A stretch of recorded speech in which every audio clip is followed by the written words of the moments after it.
The art of screen printing. Hey everybody, it's Lon and Corey with Graphic Elephants. Hey, we're just going to finish up our rings with a couple finishing touches on our superhero emblem, and in the next few series of lessons, we're gonna wrap up the superhero emblem we did for GSG, and then past that, we're going to work into the separation piece of it. So we're going to go back into Photoshop here. All right, so we talked about all of our rings and how we created those. The last two elements that you're going to see here at this point is we have basically kind of see an outer glow that's going all the way around the ring here, not the burst. We talked about that already, but this is a glow. And then you'll see an inner shadow here.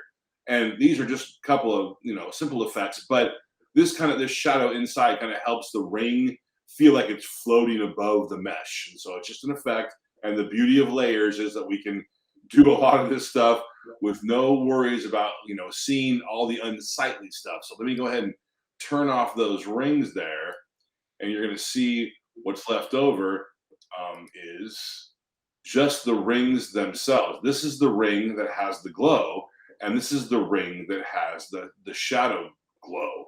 And what that is really just this outer ring that we did before that we applied the chrome to. It's the same shapes. I've just duplicated the layers and I've separated the components so that we can work on them individually, because you can't do all these things to one single layer. Okay, so let's start with the halo first. And if I go ahead and I turn the effects off, you'll see that it's just that. It's kind of hard to see probably here with the black on behind it, but you can see that it's just this outside ring in black, and that's all I need. I did actually put a stroke on it because I wanted to break it away from the actual center ring or the outer ring here. It's just so there's a little bit of a break between the burst. You can see it right here. A little break between the burst and the actual ring itself. And then we applied our halo, the outer glow. And this is just another layer effect, just like bevel and emboss. If you go ahead and you click on inside there, you can see here's all your options again.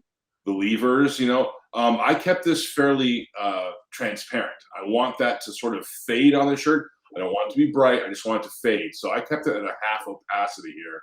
And then it's a simple color, obviously blue to basically nothing. There's no color there. It just kind of fades off into nothingness.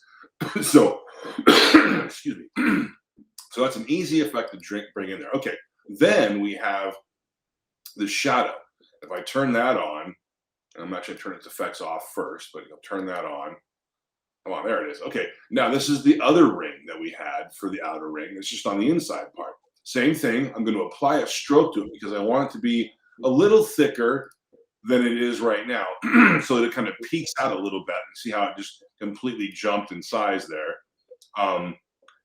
And then also I want to have basically an outer glow on it as well, but I just kind of kept that shadow a little fuzzy and not have a hard edge like we have it now. So again, let's have that outer glow, and the glows don't have to be bright. They can be dark. And again, I'm going to double click on that layer style, and you can see it's almost identical to the blue as well, only I'm using black.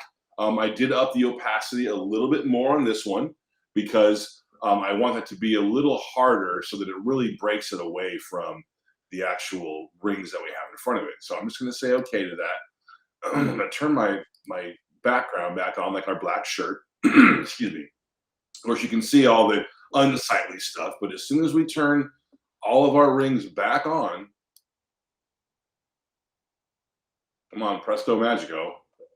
There we go. Okay, now you can really see how that looks like it's lifting off of the mesh, and we have this really nice, shadowy effect. Again, the outer halo here looks really, really nice. Again, it's transparent. So when we print this, it'll fall back just like we're seeing it here. So they're both pretty easy to do, but they're really effective for what we're trying to achieve here with the inner shadow and the outer glow.